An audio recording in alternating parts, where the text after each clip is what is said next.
Pour moi, c'est quand même quelque chose que de savoir voir la poésie là où parfois on ne la voit pas. C'est pas forcément un grand lyrisme.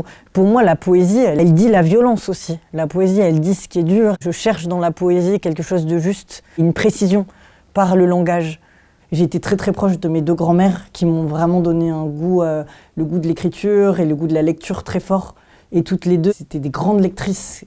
Et j'aime bien ne pas donner de la poésie qui est une boîte à pensée, toute faite où on l'ouvre et on la mange et c'est fini. Je pense que j'ai aussi écrit Brazucade pour que ce soit matière à discussion. J'aime aussi qu'on puisse critiquer, qu'on puisse discuter, qu'on puisse ne pas être d'accord sur des mots, qu'on puisse ne pas être d'accord sur des phrases. Je pense que c'est ça en fait mon message. J'ai eu un parcours assez biscornu et j'ai eu la chance aussi de pouvoir à des moments abandonner, recommencer, repartir à zéro.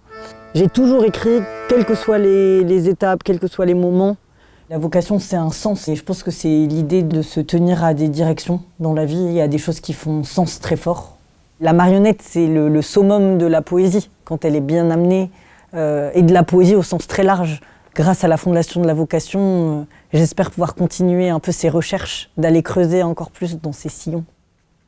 Je remercie la Fondation de la Vocation pour ce grand rêve qui, pour moi, est trop beau.